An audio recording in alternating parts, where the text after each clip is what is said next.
Yeah. Sayyidati wa Sadati, Assalamu alaikum.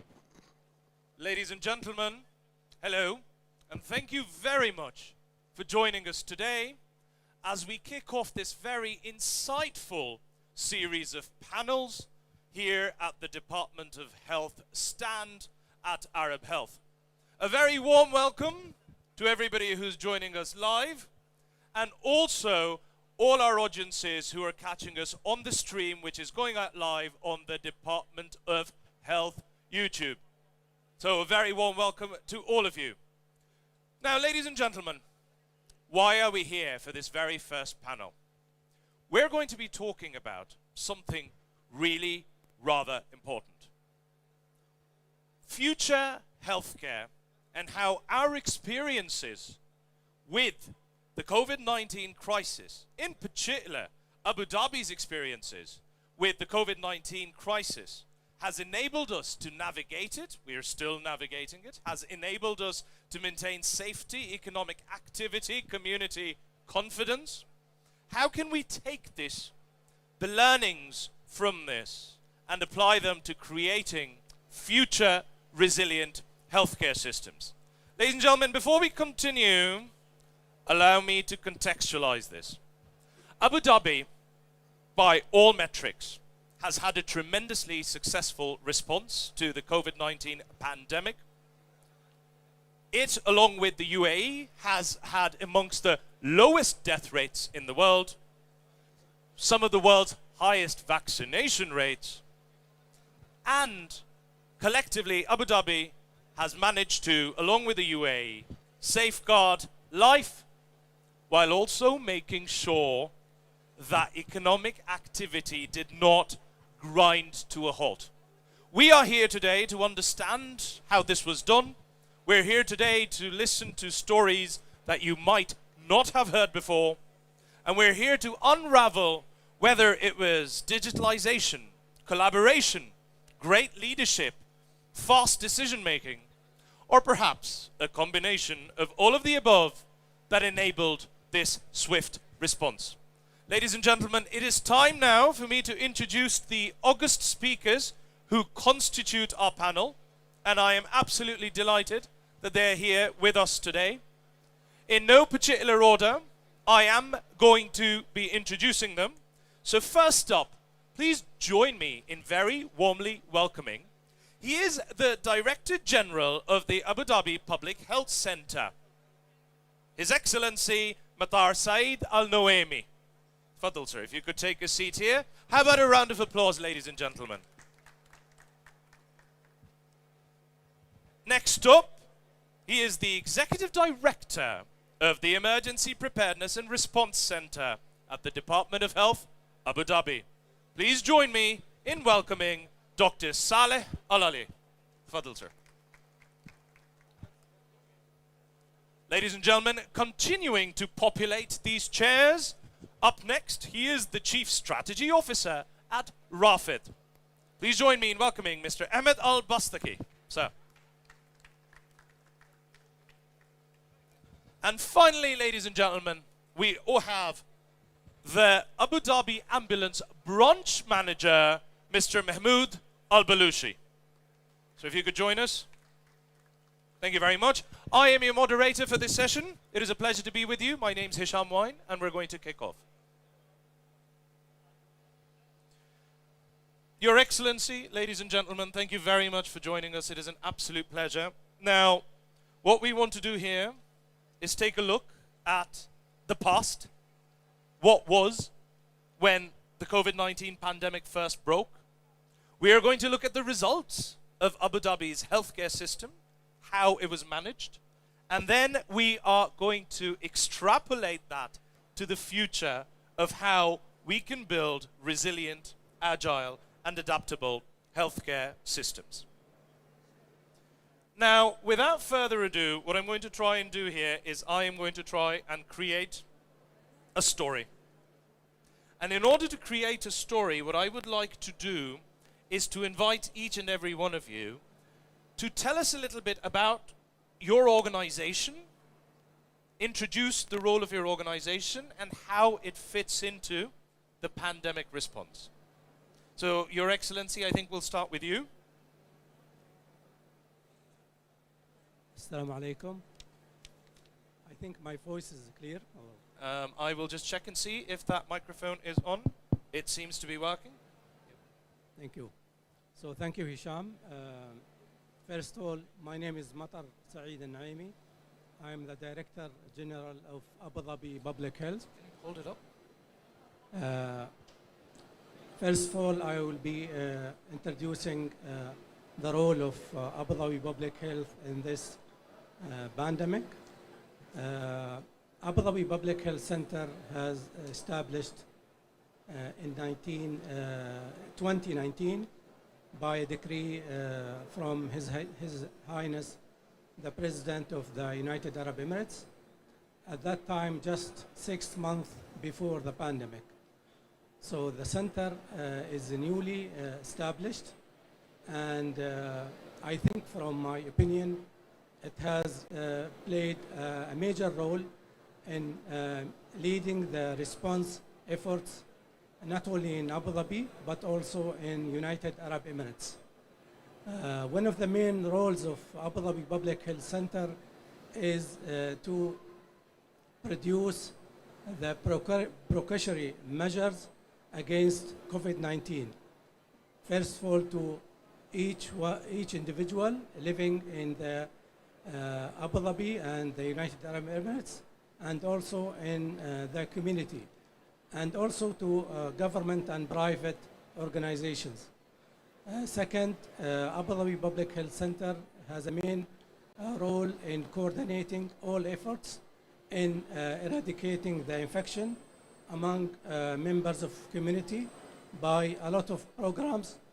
We started huge programs since this big pandemic started 2 years ago, and still we are continuing doing the same programs with building capacity while dealing with this pandemic. So it is a major role. There are a lot of things can be said. To explain your organization's role in the entire picture, because what we're trying to do is first paint a picture of what each organization was doing, and then we will bring it together to see how they all work together. Fadl, sir. Thank you, Hisham, and it's a great pleasure to participate today in this great panel discussion. As His Excellency mentioned, there's so much to share today, but just given the time, we will try just to shed some light on highlights of what the Department of Health and the Center and the Emirate of Abu Dhabi have achieved. So I'm part of the Center of Emergency Preparedness and Response at the Department of Health. Our role, as it states, just preparing. So the Department of Health overall, the role is as the main regulator in the Emirate of Abu Dhabi healthcare sector. The center as a sector within, we make sure that the preparedness of the healthcare sector is ensured from different aspects. So the Department of Health, and this is, I think, goes into the vision of the leadership. So the public health was a sector in the past within the Department of Health, and as His Excellency mentioned, there was a vision to expand the role and realizing the importance of public health, and it became a center and timely 6 months beforehand, and this really played a huge role. The other role of the Department of Health, making sure that the communication and coordination within the healthcare sector is ensured by, we have the operation center within, so we're linking the healthcare sector. Communication, I firmly believe, is the key part of any response and resilience of any community. Last but not least, ensuring that the healthcare has enough capacity and resilience to be able to adapt and respond to any emergency. So this is just few roles and responsibilities of the Department of Health in ensuring the healthcare sector overall, but there are many others to be stated later. Thank you very much, Dr. Saleh. Now, Mr. Ahmed Al-Bastaki, yes, you have your own microphone. You are Chief Strategy Officer of Rafid. So let's bring Rafid into the picture. Correct. I would say it is good afternoon, everybody, and nice to be here, and thank you for organizing this session. RAFID is a group purchasing organization. Our role, I would say, in general, is to centralize the procurement of consumables, medical consumables, pharmaceuticals, logistics, and warehousing in healthcare. But for a pandemic, our role extended more into making sure to have all the essentials requirement of medical consumables, especially PPEs and the strategic consumables, COVID medications, also medical equipments that at that time was required for hospitals, such as ventilators, infusions, and all. So that was mostly RAFID's role, and that's where the establish of RAFID was during the pandemic until it became extended toward vaccinations and COVID medications for the time being. Excellent. Thank you very much. Now, Mr. Mahmood, I'm going to come to you. You are a branch manager at Abu Dhabi Ambulance. Tell me the role your organization played, because I think the role changed in the middle of the pandemic, didn't it? Thank you very much for this opportunity, Hisham. Yes, Abu Dhabi Civil Defense Authority was established in November 2020. So, to all of emergencies, including firefighting for any fire alarm, in addition to rescue calls and CBRN response, we provide also civil protection services such as inspections for building, making sure that the prevention measures and safety measures are in place for all the buildings and facilities in Emirates of Abu Dhabi. And eventually we also provide ambulance services, which is the pre-hospital part of healthcare system. So with the healthcare system being part of that, we make sure that whatever we provide to the community regarding normal emergencies or emergencies related to COVID is cohesive and integrated within the healthcare system.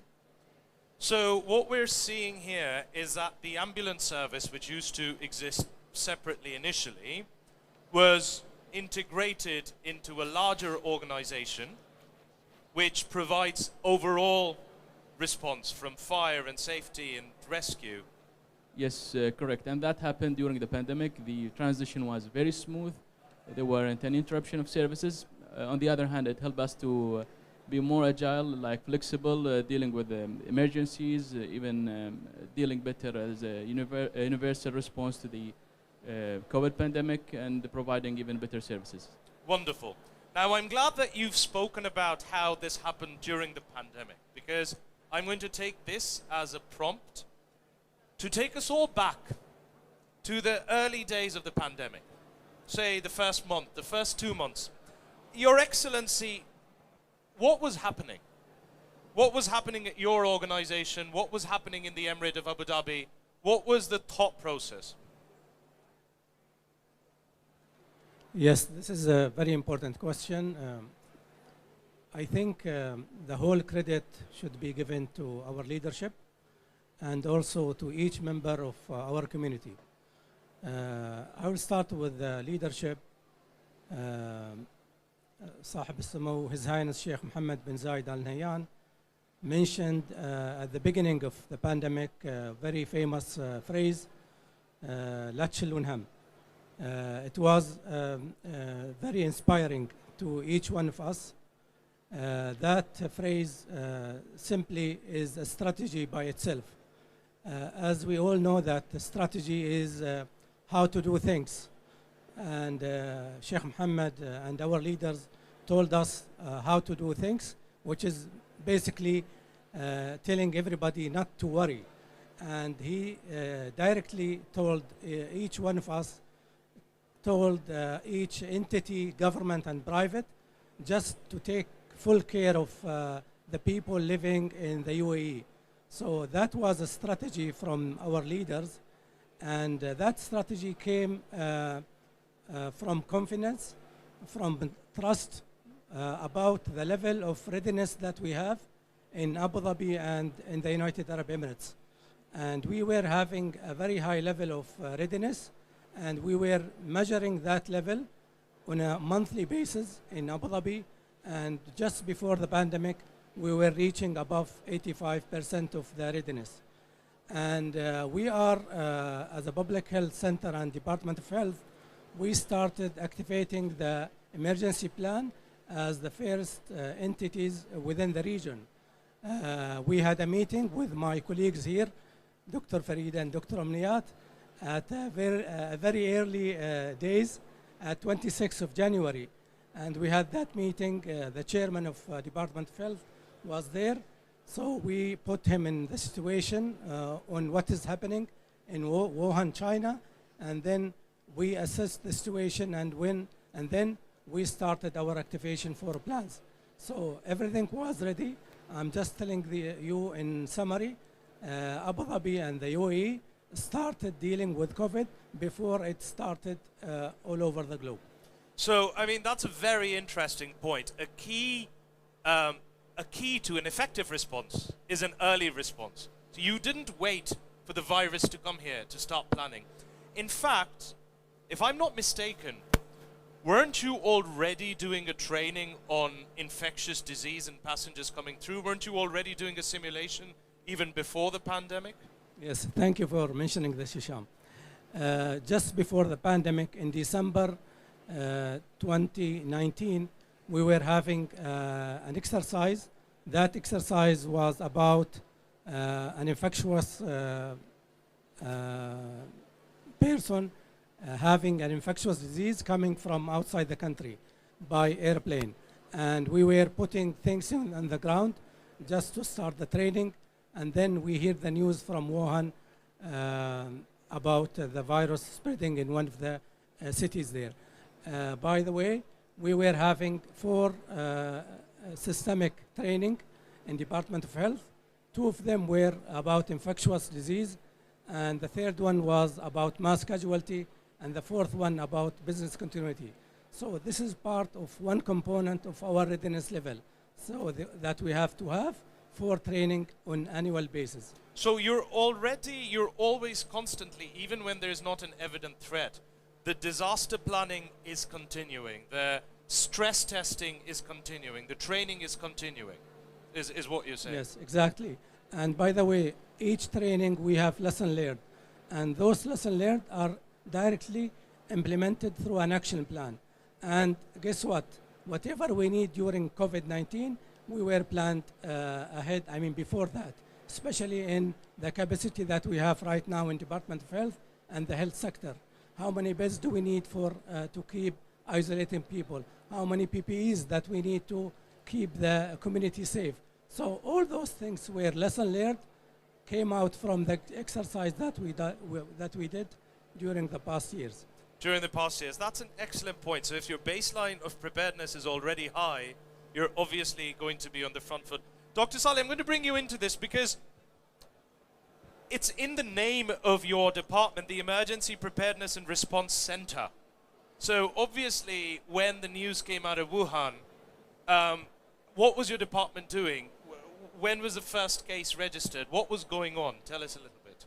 Absolutely, Hisham. I think I'll just echo what you've mentioned. I think part of the key success to response, an efficient response, is early response, but also preparedness.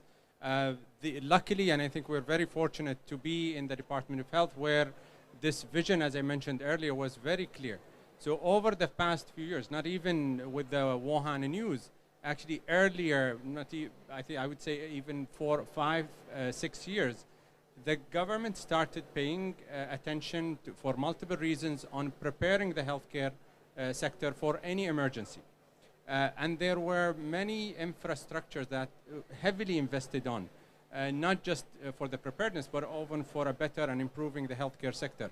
Some of which I would mention a couple. One is the Malafi project, which is really helped us on unifying the medical record, so all the information of patients are very easily accessible and so on.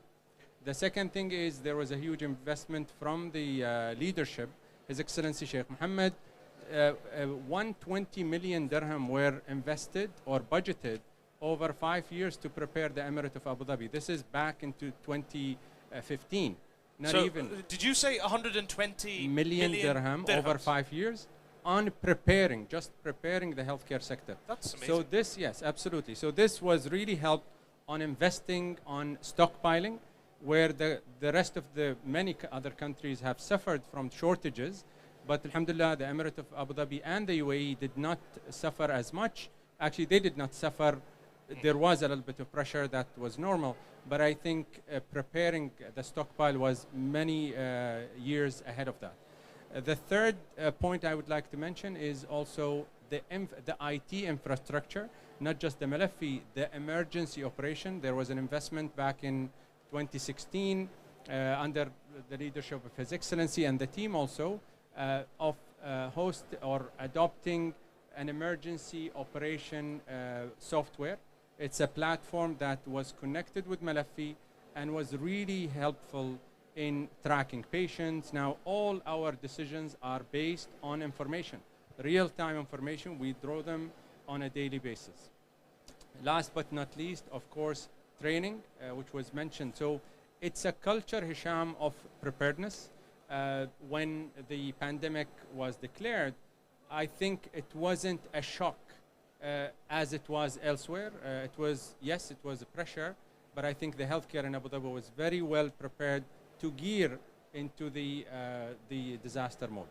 You know, I will speak for myself, and I will say that despite being quite well read on matters of health and healthcare here, the both of you have surprised me tremendously, because this story hasn't been told about how ready Abu Dhabi was even when there was no pandemic. And that sort of translated into what we managed to achieve when there was a genuine threat. Now, Dr. Saleh, you spoke about stockpiling and making sure that systems were in place. And on this note, I'm going to bring in Mr. El-Bastakir. Stockpiling, sir. Rafid, you're all about procurement, centralization. Tell us what you were doing at that point, where in the early days of the pandemic, or even before. Can we check the microphone there? Yeah, it's okay. I remember it was Arab Health 2020. When we heard about the first case, I think in UAE, and what happened, the pharmacy here outdoor, it was queued and full of people just trying to buy the mask. So immediately we knew the size of impact of that on people. Like it's not only on healthcare, even people will be panicking about it. But again, we go back to stockpile, preparedness. We went back to our stock. We checked again our readiness, as we do every time with DOH. And we found out, yeah, we are in a good situation, but again, the size of the impact, because it's not about only UAE what we are looking, the whole logistics, airplanes, shipping, manufacturing, everything is stopped. The prices start to went up. The suppliers was not able to supply the PPEs. So when we are thinking in advance that, yeah, there will be a shortage. Here comes what His Excellency mentioned is about the decision making. The decision making, when we started to think about, no, we need to go think out of the box and go abroad. We need to outsource from the manufacturer. What we used to do, maybe purchasing it locally, it's not workable now. So immediately, our action was to begin to outsource from all around the world. For example, just from China, we immediately took over a warehouse in China, started stockpiling there. Within a month, we were able to ship, working with other stakeholders, other infrastructures here, like Adiport, Agility, Etihad Airlines, especially approvals which comes from DOH. We were able to ship 60 airplanes within a month, and almost within 2 months, 400 containers by ship. So we stood up after 1 month or 2 months of this pandemic started, that we know, yeah, okay, we have all the PPEs, we are ready. It's not only we are ready for ourselves, we are ready also to extend our arm beyond that. Similar happened with vaccinations. So in April, that was very early, working again with DOH and other entities, advanced planning. So in April, we were thinking about how this will finish, how this pandemic is going to finish. At the end of the day, we need vaccines. Yeah. We are thinking the population of UAE is 10 million, so we need a place for 20 million vaccines. At least. At least. But working with everybody, all the as an integrated teamwork with, again, we came with ADPort, with DOH, and agreed on having a locations. And Dr.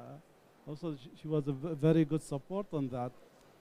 Is we had now a warehouse capable not only to handle 20 million vaccines, we are able to handle 120 million vaccines on a time. And in a rotation level, it can exceed up to even 1.6, 1.8 billion. So that, again, it was advanced planning and going further. Now, I'm going to bring Mr. Mahmoud back into the conversation. Mr. Al-Balushi, tell me, when the pandemic started, at this point, the unification of services hadn't happened yet. No. So, did you see a sudden surge in the requirement for ambulances, or what was happening on the ground? We were functioning normally within the healthcare system. The idea of this transition was already there at the beginning, but one of the things that we learned, that challenges does not stop us. Yeah. We improve, we evolve even during the challenges. Even they continue, we continue to grow. That's one of the best way we learn from our leadership to improve our services, to make sure that we have a better capacity, we have better preparedness, and even better KPIs in terms of response, service coverage, and also making sure that nobody is left behind. Now, I don't want to put you on the spot, but you have said something very powerful. Nobody left behind. Tell me, was your ambulance service ever under pressure? Yes, and that's how we learned to manage our resources, by coming up with ideas that wasn't that at that time and implementing them immediately. Going to the decision makers, the process of decision making was very, very fast. We can discuss something at the morning and it could be implemented at the night. How fast was it at that time? And bringing up a mechanism with our stakeholders, partners such as Department of Health and the facilities, we came up with the triage criteria to triage all the COVID patients, taking in consideration all the best practices around the world. We saw nobody yet from the pre-hospital sector has done that, to make sure that they are responding properly and utilizing their resources. And in terms of the consumables, in terms of the dispatch, in terms of even making sure that if anybody really needs ambulance imminently, they will be having the service right now without any delay. The process in pre-hospital is not one piece, it's a piece of a bigger chain, which is a piece of a healthcare system.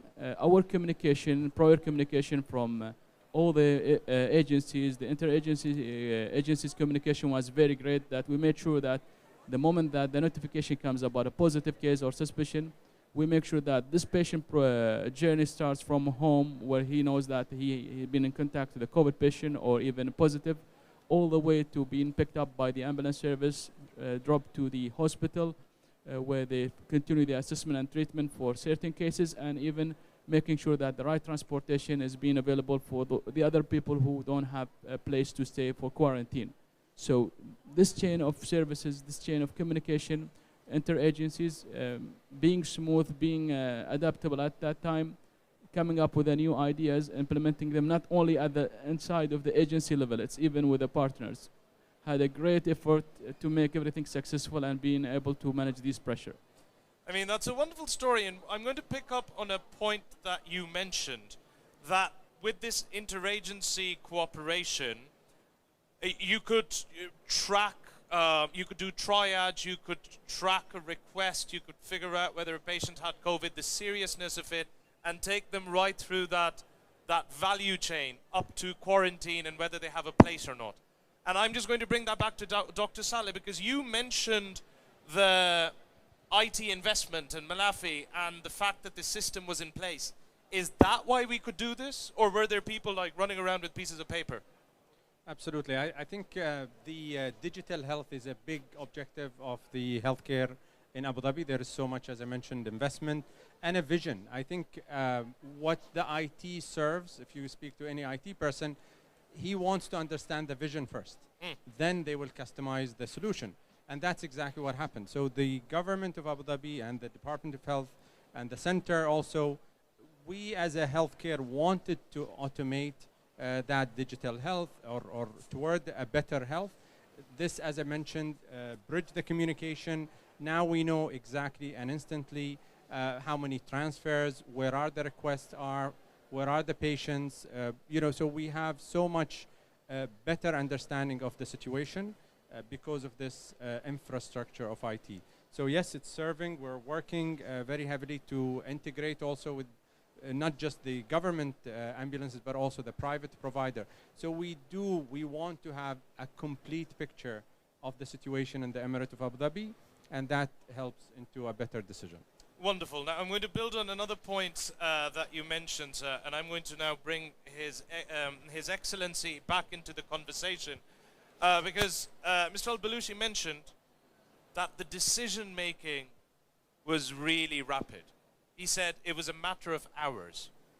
Now, is this true? And where was this decision making coming from? Was it coming from the highest levels? Was it coming from committees?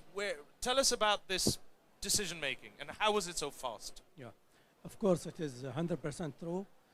And do we have a quick decision? Because first of all, we have a clear chain of command. And this is very important in making decisions. Once you have the clear chain of command, the decision will go to the higher level and come back in a speedy way. This is one thing. The other thing, the vision and the strategy is clear also. And as I mentioned, the leaders have stated this at the beginning, that the public health and the safety of people living in the UAE is priority number one. So any decision, any proposal of a decision coming to support this, that's it. The decision is there. It will not take more than 6 hours maximum. And I'm talking about big decision, not small operational decision. So any large strategic decision about a public response, if you sent it up the chain, up to the executives, up to the leadership, 6 hours you'd get a response. Yes, and because the public health and public safety is a priority. And I personally saw this during the past 2 years extensively throughout many decisions that has been taken to deal with COVID-19. Okay, so that's amazing. Now we're getting somewhere. We're understanding how we coped so well. There was the initial preparation, the readiness, the investment, the IT digitization infrastructure was in place. There was direct confidence-inspiring communication from His Highness Sheikh Mohammed bin Zayed. And I will tell you that that statement, I know it was received fantastically well amongst the Emirati population, but there are so many expatriates and residents that came out and said, we really appreciate this because we're feeling safe and we're feeling confident. And there was some people, when I told them we were doing this panel, they actually asked me to extend their thanks to all of you because they still say that they're feeling incredibly safe in Abu Dhabi. So thank you very much, all of you. Now, one thing that I do have to ask about is from a strategic point of view. Yes, from the leadership, there was a guidance that said, keep people safe, and you will be kept safe. But when you translate it into a public policy response, when you translate it into a strategy, around the world, we saw very, very many different approaches. For example, Sweden tried this laissez-faire model where they didn't put any restrictions at all at first. On the other hand, we had, say, the likes of Australia and New Zealand that very quickly went to a zero COVID approach and basically just locked down completely. Nobody in, nobody out. In fact, they're still following that same approach even after a year and a half. Within of this, do nothing or completely lock down and become a bunker. What was Abu Dhabi's strategy? Where did it fall? Your Excellency, maybe you could help us. Yes, I will just would like to say that I mean each country has its own preference, its own factors. But here in the UAE, as I said, public safety, public health is priority. I will not, I mean, exaggerate when I tell you, Hisham, Yes. that during the pandemic, the medical teams from health sector have reached almost everybody in the UAE. Everybody. Just knocking to the doors, whether they do a PCR testing, they provide vaccination, especially for elderly and high-risk people. And this is across the whole geography of the UAE. So very extensive efforts in reaching out for people just to provide the healthcare that they need. And of course, other basics need that came from the directives of our leaders. Don't worry, لا تشيلون هم, again. Now, one of the things that we've also seen in other parts of the world, and I'm bringing that in to try and differentiate our response, is that, okay, we got the vaccines really early. And we now understand that that was because Rafid was playing a role, the preparations were already there. You said that you went right to the source, so you went to the manufacturers and created your infrastructure there. But in certain communities around the world, there has been hesitancy about actually getting vaccinated. So the vaccines are there. We're talking about the US, we're talking about the UK, we're talking about parts of Europe, but there are certain communities or people who don't want to get vaccinated. There's that reluctance. But in Abu Dhabi and in the UAE, we didn't find that. What was the difference, do you think? Because here, everybody was gearing up to be vaccinated as soon as we could. I think this takes us back again to the culture that within the Emirate of Abu Dhabi and the UAE. I'm sure you're aware, but UAE is one of the highest. I think it's the second in the world that has this community leadership trust range. So, you know, by itself, whatever the leadership guides us, actually they are one of the early, I think, people who got vaccinated. So it's a leadership by example. That by itself built the confidence. This is just one example of many other projects and moves that the government does. It's always there first, and they take and we follow as a community. So that trust is very obvious. It was actually easier for us to implement strategies. There is always clarification. The big role of media in explaining. There's a huge investment. It's a multi-agency. The media centers, colleagues from different agencies participate in reaching out to the community and making sure that the message is clear, why we're doing this, and how can they help us. And there's a huge and very positive response from the community. So the communication was transparent as well.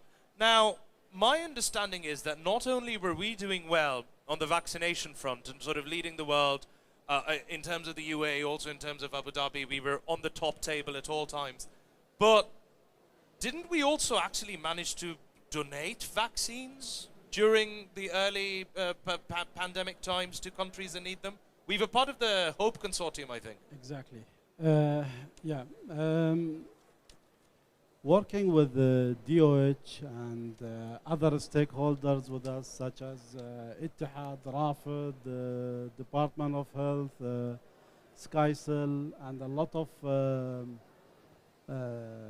other freight forwarders, we were able to create a coalition which is called HOPE Consortium.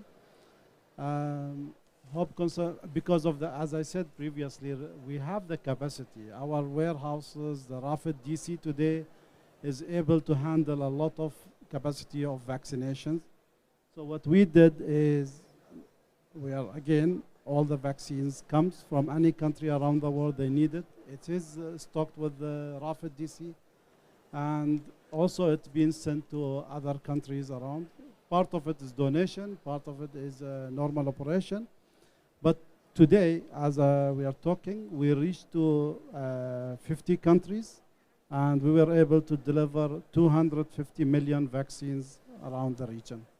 I mean, that's a wonderful number. 250 million vaccines delivered to countries in need. That's brilliant. Yes, sir? Hisham, I just want to add to this point in terms of the, there's a beautiful harmony between the different sectors within the healthcare. So at a strategic decision, for example, there is very experienced and very advanced analytics of all data, forecasting. For example, the recent Omicron, the projection of cases and the wave and the peak and so on is very close to accurate, I would say. It was close enough, and this would not be driven without a very accurate analysis. The second thing is the infrastructure, as I mentioned, and the quick decision. So it's a whole cycle that made an ecosystem, essentially. It's a whole ecosystem that really made the whole response quick. Now, we're running out of time, I think, or well, we haven't run out yet, but I do want to take a couple of questions from the audience. But before that, I have a couple more questions for us. Your Excellency, I'm going to bother you with this question. I'm trying to make it slightly tricky, so I'm going to ask you, it's all very well talking about all the good things that happened, but looking back, what do you wish now that you could have done differently, or the Department of Health would have done differently? What do we know now that we didn't know then? Is there a point that sometimes you think, if I'd only known this earlier? Of course, I mean, this is a pandemic, and it took us 2 years. Of course, there are major lessons learned from this. The only thing that I can think about now is that we should have a better early warning system in the future, especially for emerging infection or infectious agent in the future. So we are improving in this regard, and we already started building capacity in this. But an early warning system needs global collaboration, Yes, because this that's is a my- lesson we've learned, right? That pandemics aren't a local threat, they are global. Yes, and this is my second lesson learned. I think global cooperation, especially sharing information between countries, is very important. As you may know, that whatever happens in any other country, it could happen here, and we are affected by all type of activities, especially in media, for example. The public message that are sent all over across the world could affect people living here, because Yes. it's one world now. Yes. So global health is very important. I'm sure that there is an improvement in global communication during the pandemic, and I hope that this improvement continues after the pandemic ends, because it could be there is no urgency or necessity, but the lesson learned is we have to strengthen the global cooperation, the global sharing of information between countries. Very fair point, and that is that, yes, early warning systems are fine as they are, but pandemics are a global challenge. So we need to communicate more effectively, we need to talk more effectively. Right. Now I'm going to take this to the future, and I'm going to ask each and every one of you. We have learnt lessons, and those lessons are: preparation is important, global communication is important, integration is important, collaboration and working together is important, decisive leadership is important. But globally, like you said, Your Excellency, it took us 2 years to learn about this pandemic. We have been challenged as a global community, and in a lot of places around the world, we have been found wanting. What recommendations, and we're talking globally now as well, would all of you have in terms of future-proofing our healthcare systems? Because this is probably not the last healthcare challenge we will face. In fact, it definitely isn't, because of globalization. And I think, just to change things around, I'm going to lead with you, sir. what recommendations would you have for future-proofing our healthcare systems? From our experience here in the UAE with a lot of other projects, not only our challenge with the pandemic, we have learned very fast, and we have learned a lot about how to be flexible. Yep. And not to wait for the perfect resources to be available, because one of the things that delays a decision making or implementing any decision is the waiting time that organization or individuals or staff could take to get all the resources available before they do an action. So we have learned that how minimum resources with a proper preparation and utilization can do a lot of things. Never underestimate whatever you have in hand. Sometimes redesigning the resources you have in a better way, using the science, using the evidence-based research, using the digitalized services, using interagencies communication, using the leadership support, all kind of the support you need, you can utilize it in order to make the smallest resources more effective than any time ever. So the flexibility about using those resources are very, very important to make any challenge easier and to overcome anything that you face in the future. Great, thank you. Mr. Al-Bastaki, same question to you, sir. Give us a recommendation for future-proofing healthcare in the face of global challenges. I would say there is two ways to improve. First of all, we need to know ourselves and our systems in a better way. We know today what are the about the patients, about the population, about the consumables, the medications, but I think we need to know more deeper about its the way it moves, the way it is reaching to the last mile. This is one way, because I always think about supply chain, Yes. but the other side is more, it's about scientific, looking at new generations, students, especially colleges, need to adapt what we learned from this pandemic. And all these learnings around the world has to be converted into more scientific, and we should have more new generations coming more ready and prepared for any type of pandemics that will be in future. Wonderful. Dr. Saleh, same question over to you. I think maybe an important message that we may share with the world is the importance of investing in emergency preparedness and resilience. This pays off. I come from an emergency medicine and disaster medicine background since 2002. And to be honest, over the years looking back, I do see initially, when you speak to people on a preparedness or something many years ago, it wasn't as easy as it is now. A lot of people think that whatever you're going to invest on training and preparedness is really not the time to do. So they want to shift the budgets and so on into more visible and, I think, timely thing to them. But it's the message that we want to do, it's an investment. Whatever you're going to do, you can see it pays off, if it's not today, many years after. And we have so many stories to share in terms of medication even that we bought back in 2016 and so on. And we didn't use for many years. And when the COVID hit, it was really one of this You had good it medications. already Yes, absolutely. because of that investment. So antiviral, for example, Yep. and so on. So what I mean, it's an investment. We need to change this mentality in terms of building this preparedness culture.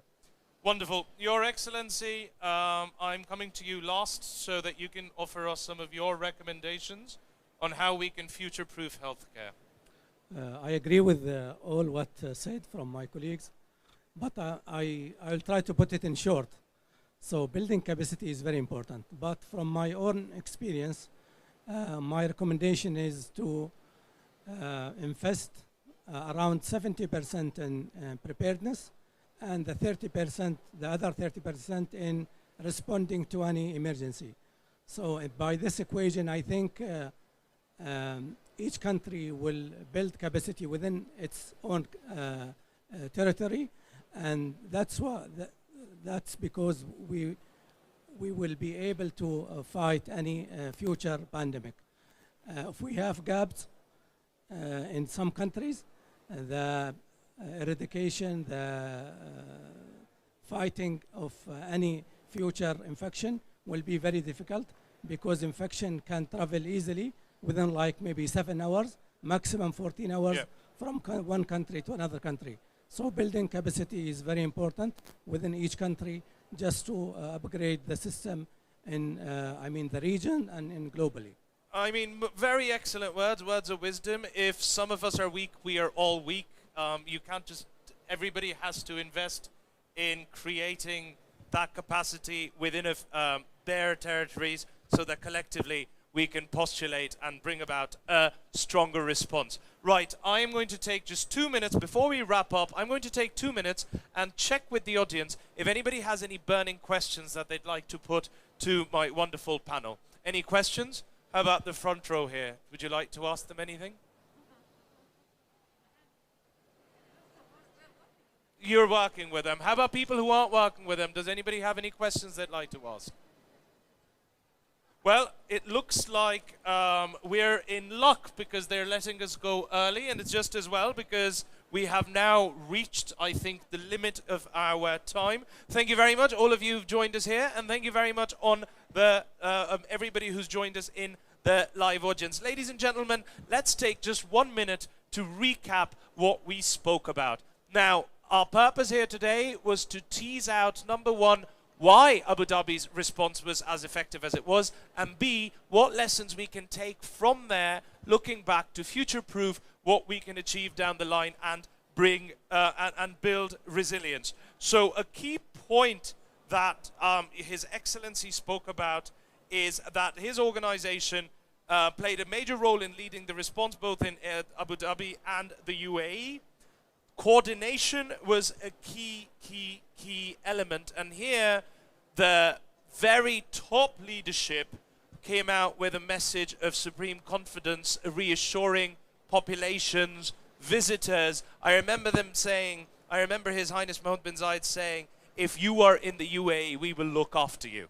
And I think that was an exceptional response that built confidence, as His Excellency has also mentioned. A key point that has come out over and over is that this was not a fluke. His Excellency mentioned that the response that we had spent 5 to 6 years building up this response, and that was a point that Dr. Saleh, you mentioned as well. And I'm going to bring, Dr. Saleh, your points into the conversation now, that prior to the pandemic, we'd already spent 120 million over 5 years, just in terms of stockpiling, in terms of digitization.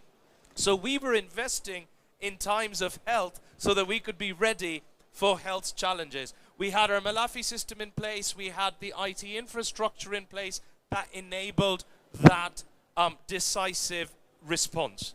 Now, we spoke to Mr. Bastaki of Rafid, and one of the key things that Rafid was doing, building on this IT infrastructure and building on this pre-planning and this investment, was it gave Rafid the ability to move and move fast, move with resources very quickly. You streamlined your supply chains. You made sure that you could acquire vaccines, antivirals, and other drugs that were needed by going directly to the source where you had to make sure that supply chains continued to be smooth.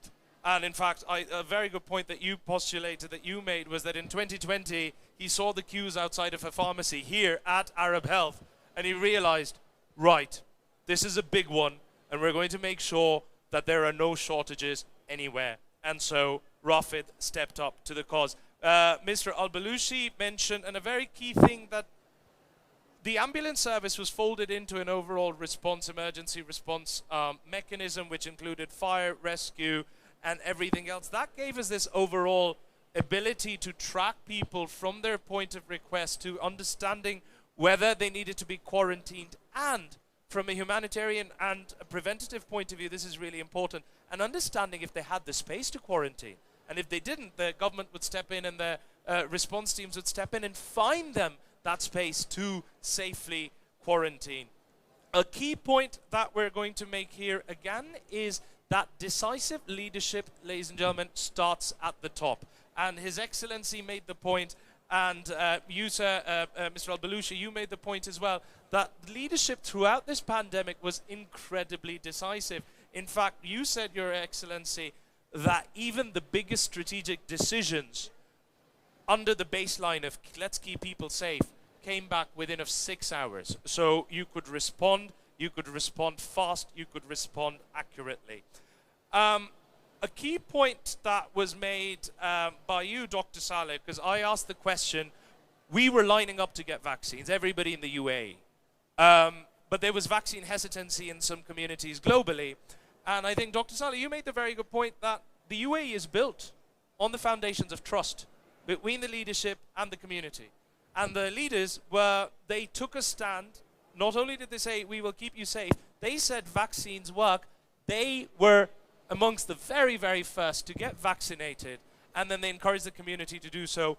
And that prompted Abu Dhabi and the UAE to be world leaders in vaccinations pretty much from the get-go. A point that I want to make, Your Excellency, which I thought was amazing, is that the outreach that was conducted was immense. Like His Excellency said that together with all the associated agencies, the Department of Health and the Abu Dhabi Public Health Center knocked on practically every single door in the UAE.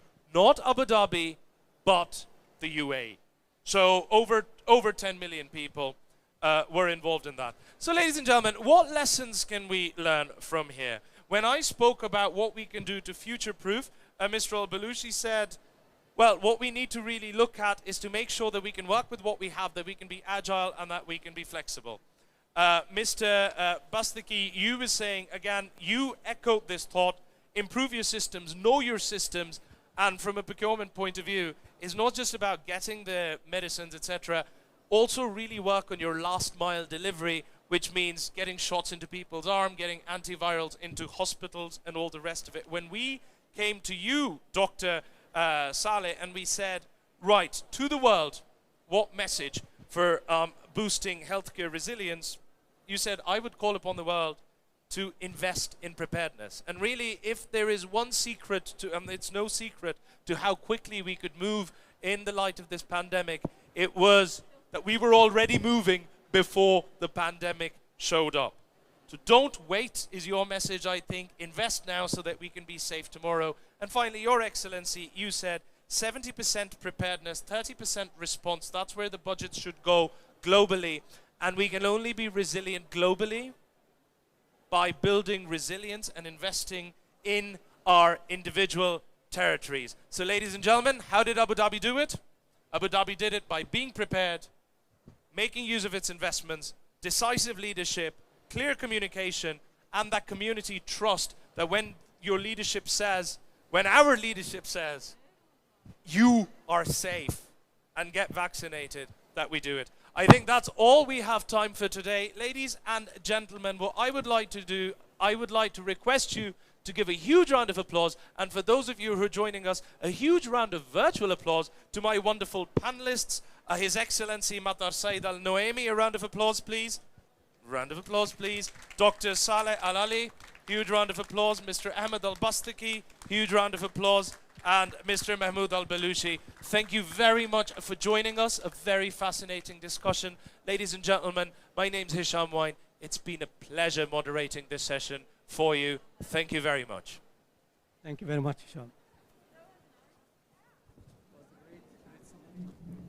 Oh, thank you. No, I mean,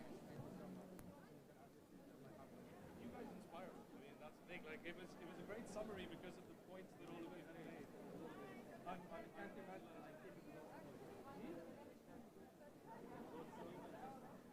But that's what makes a panel, right? Like all the key points that you people have made, I had to bring them out at the end.